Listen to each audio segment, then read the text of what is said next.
Hello and welcome back to Shakesyear. We are working on Thomas of Woodstock and we get to hear from Tresilian today in Act 4, Scene 1.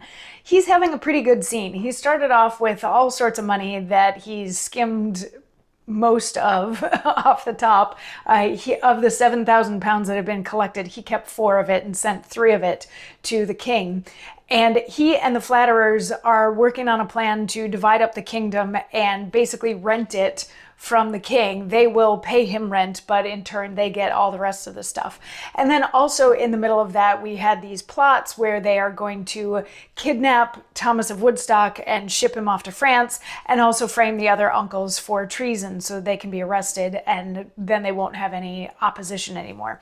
So after those plots are settled, Green is like, Your Majesty, you're also still gonna, farm out the land to us, right? You're gonna sign these documents that we had. And the king had a couple little hesitations, but then he handed the documents over to Tresilian to take a look at, because Tresilian, remember, is acting as sort of like Chief Justice. He's the legal mind of all of them. And as Green is saying, if you don't follow through on this promise, then I might have to go and join your uncles and also be a traitor. Richard turns to Tresilian. He's like, are those papers sound? Are they just? And Tresilian says, most just, my liege.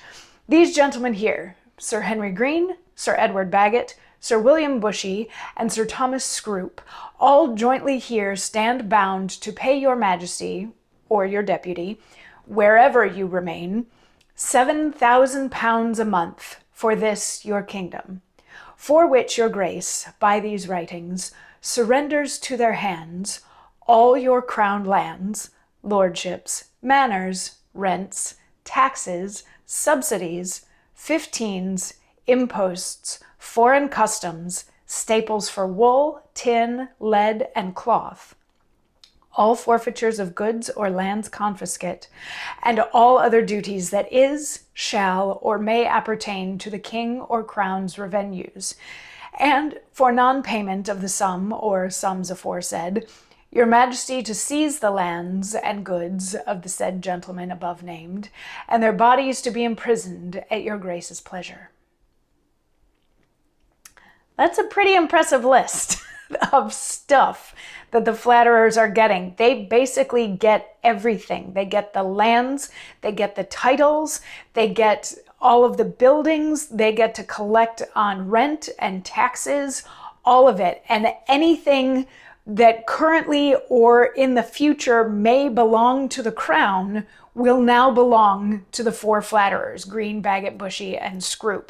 And in return, they have to pay 7,000 pounds a month to the king, which 7,000 pounds was a lot more money back then than it is now, but it still doesn't feel like quite enough that you get the entirety of England, or technically they each get a quarter of the English Empire for 7,000 pounds a month. That's an insane real estate deal going on there.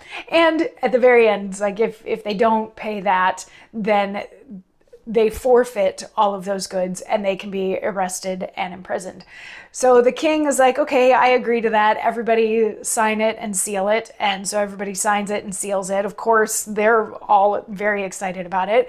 And then the king signs it and seals it. But we're not quite done with this scene yet. We need to have just a little smidge more from the king before we head out on our merry way to enact all of these nefarious plans. So we will hear that extra little smidge from the king in tomorrow's monologue. I'll see you then. Mwah.